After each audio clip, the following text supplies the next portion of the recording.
speak, I promise. So I'm going to try and, I'm going to try and introduce myself, talk a little bit about why I'm running, and of course, what I plan to do as the next senator. But then also, I really love questions. I think they're the best way in which we can get to know each other. So, about me. I am an Air Force brat. My mother served in the military for 23 years. And she raised my sister and myself by herself as a single mom. What that means is I have a wonderful model of a patriot, of a strong person, of a beautiful woman who really taught me how to be a leader and how to make sure that I don't forget where I come from.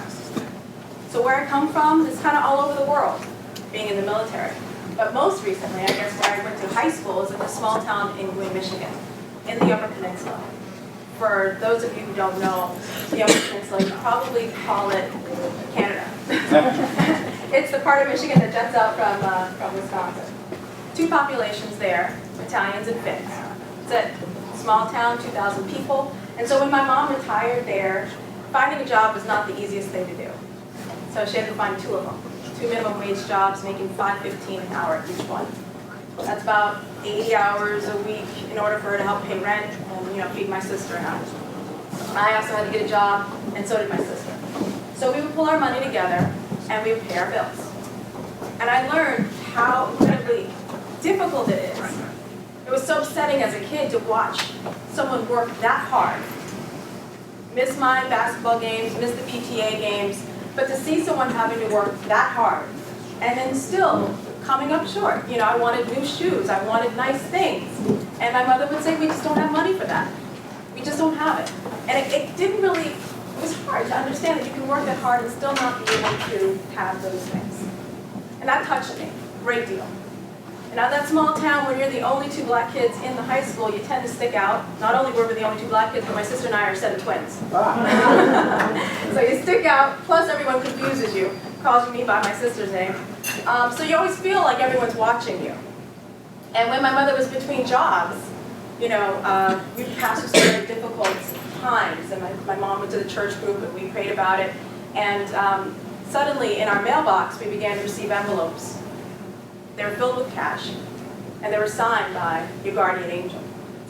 And to this day, I don't know who helped my family, but it changed my entire perspective. I stopped feeling like people were watching me, and I felt like someone's watching out for me.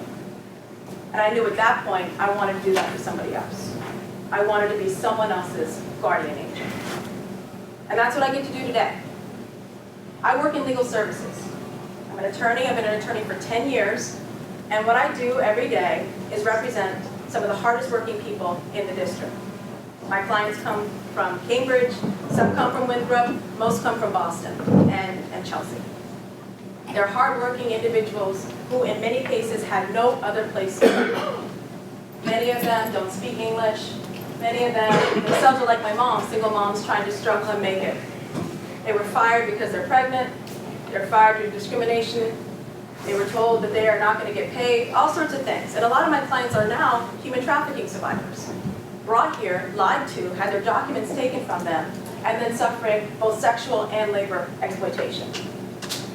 I'm on the forefront. I'm in the trenches. I get to be someone's guardian angel, though. And I'm happy about that. Now, my pathway to being a public interest attorney wasn't a straight shot. When I graduated from law school, I graduated with $130,000 of debt. That's what I was dealing with when I graduated. And so I went a traditional route. I took a clerkship at the courts, at Superior Court here, and then I went to a law firm.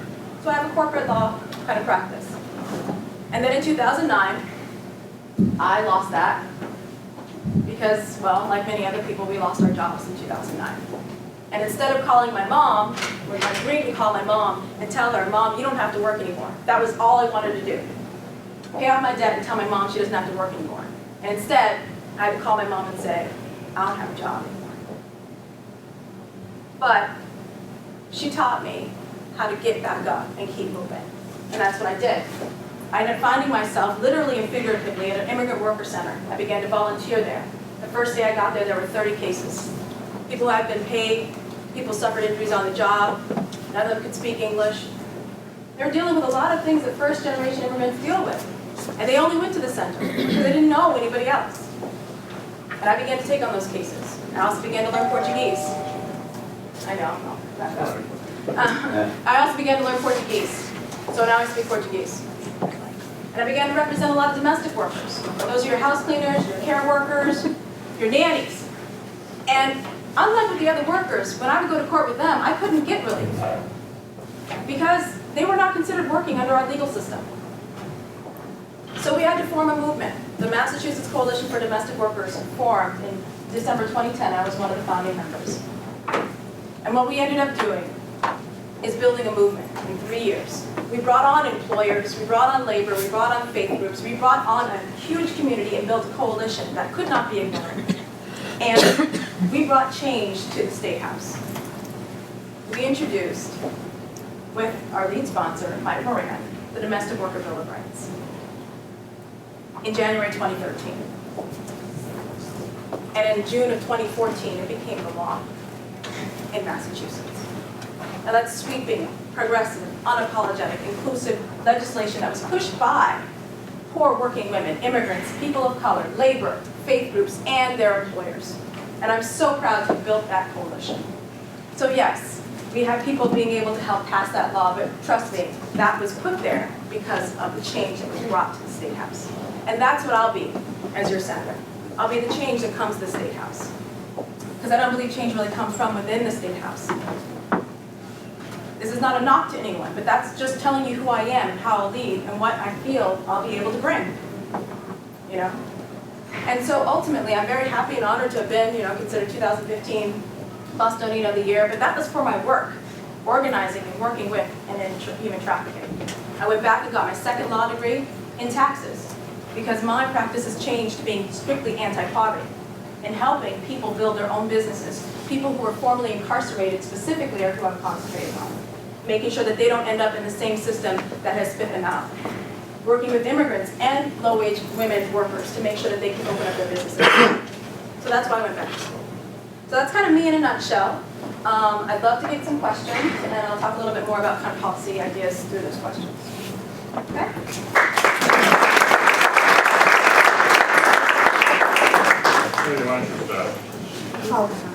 Again, the number one issue, but I'd also like to go back to what was asked, I think, one of the very first questions by Jason. What's your opinion on charter schools and public education and how that fits in with, our area? So I'll go to your original question, and then I'll answer the education one. Okay. So the original question is about, what I have found to be one of the top issues in the district based on door knocking, right? And meeting and talking to people. And to tell you the truth, the number one issue I have found is about income inequality. It's true. I mean, you read it in the newspaper that half of Boston makes $35,000 or less. And the rent's, on average, about $2,000 a month. So when I knock on the doors of folks, they're saying, my biggest concern is I can't make it. I'm hearing and seeing the story of my mother and a lot of them. I'm working 80 hours a week. I'm doing everything I can to pay the rent, and it's just going up, and I can't afford it.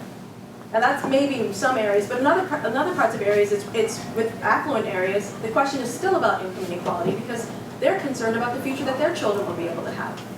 We've been able to make it, but I'm concerned in the way that things are going, I don't know that my kid will be able to. So that, I think, is one of the top issues I've been hearing. Now, in terms of public and charter school, I'm a product of public schools. I've been endorsed by the MTA, and I'm proud of the fact that I firmly believe that we should maintain the cap on charter schools. Now, I believe firmly in the conversation about education. Charter schools have a place at the table, and they should certainly come in and be able to challenge and move and really ask those deep questions that we need to have asked about our public school education. Because not everyone has access to a good quality public school education. That is a concern. But my focus right now is that public dollars should be dedicated into public schools. And when we do have a competitive system, like looking at Brookline or looking at Newton, when we actually can give parents those choices, is when I believe you can let the cap go. But until then, I want to fix and work and focus the public money in the public schools. Other questions? Yeah, I think you were here for most of it. Yeah, so. I was here for all of it. Yes, I know, Very local repeating, control. but yes. Yeah, So actually, not only do I agree with what most of everyone has said, but I want to add a little, so I agree firmly in local control, so that's a nice blanket statement. But I actually have ideas for more, I think, a creative approach to local control, and I think that includes participatory planning and participatory budgeting.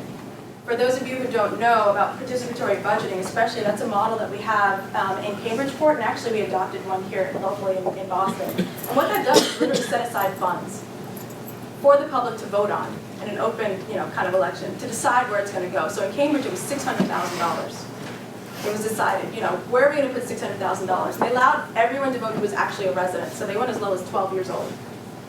And the question, or where they would put that money, you could have free wireless in the parks. We had more, all the things were free wireless in the parks. We had big box, those recycle bins. People wanted, more desks in the schools. But it was such an excellent example of civic engagement and local control in determining how and where we can move that money. And I would push for participatory budgeting on the district level, allocating funds to the north end or to East Boston, in which people would directly say where it's going to go. But in addition to that, I do firmly believe in local control. Thank you. Other questions? Before I go to the Vice Chairman for 7 questions. I know. It's like going back to school. It's like one question, 26 facts. Marijuana legalization, but bring two on the spot. What do you think of that valid question on the idea in general and about the tax credit? Right. No, I actually firmly believe that it is. I actually think we should be having it legalized and taxed and regulated by the state. I don't know. That's good. That, Where would you use the tax revenue you talk about? For the opioid crisis, would you have it added? I don't know what the valid question is, so forgive me. I know it's a 10% tax, but I don't know if it's dedicated. Would you try to dedicate that to beds for opioid crisis or just sharing with Janet's question? Or is it a general fund?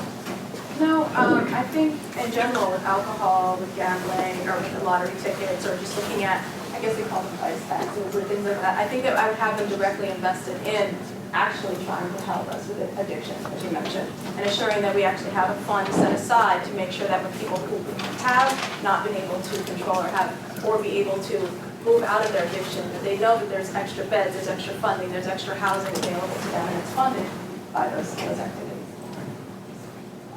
Dan? We talked a lot about addiction, that we can't affordable housing, you touched upon it. And I'm not so concerned about a lot of people, a lot of people want to live here and they're affording the rent even though they're very high. But my concern is a lot of folks have been here 30 years, 40 years, now that they don't own their property and they rent and can't live it after they retire, it's a little bit too tough for them.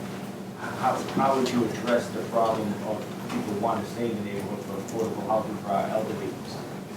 Oh yeah, no, absolutely. So I firmly believe that one of the biggest housing issues is the stabilization of communities.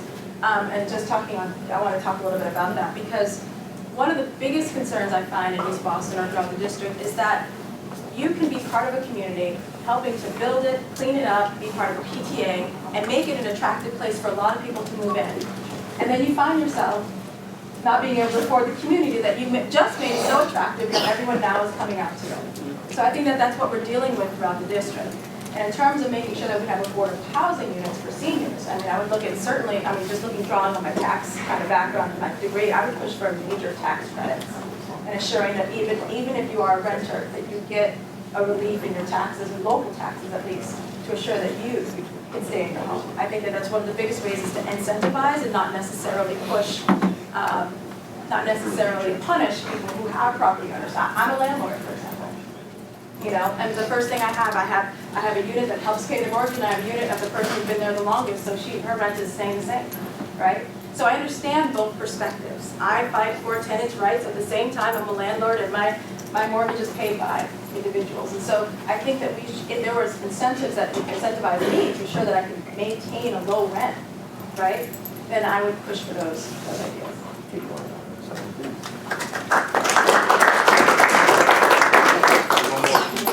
One more question. Not been elected to a city before. I I didn't mention it, but that is the truth. Okay, so if someone is listening, we had a state rep here, and they say, well, he has more experience in government, I'm gonna vote for him. You know, why is that not a good way to make that? Why would we vote for you instead? I'm going to flip that question, instead of saying why you shouldn't do something, to just why my qualifications make me available and would make me a good senator. So, look, what it comes down to, and the reason why it's an open seat is because it's open to the community for people to run it, right? It is not a requirement that you have to have a political position to be the senator of this state, right? You have to live in this district for a certain amount of time. Because I don't even think you have an age requirement, do we? Okay, never mind. And so you need to live in this district, basically, and you need to be able to run. And look, what I've been able to do as a community activist, as a person who's been able to bring people together and pass and be part of movements to change the laws in this state, I think that makes me qualified to be the next senator. I've learned Spanish and Portuguese on the job. That, of course, I speak English, helps me to literally communicate with the majority of people in this district. I think not only bringing that perspective, but also bringing a perspective that insists on bringing all of you to the State House with me. That's how I will lead. And I think that that's different, and I think that's necessary. I will never walk into a room, and I assure you, I will never walk into a room and go in there and make a deal and come back to you and report how it went. That's not how I lead. I assume you're coming with me. Not only will there be a table set, but you will always be welcome to come to it and to hold me accountable. And I think that is what's most important. So great that someone has been able to have access to that position, and even wonderful if you were to stay in that position and work with me when I'm senator.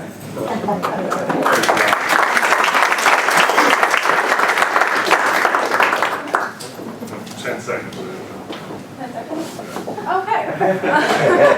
So my website is lydiaforsenate.com. My number's on the materials, and I can pass out several of them. I would love to actually hear from you directly, your questions. I find this to be one of the best experiences of the entire campaign, is literally hearing directly from you, your concerns, why or why not. There's no question that's too difficult, and actually, if a person finds a question too difficult, then maybe they shouldn't be in the Senate.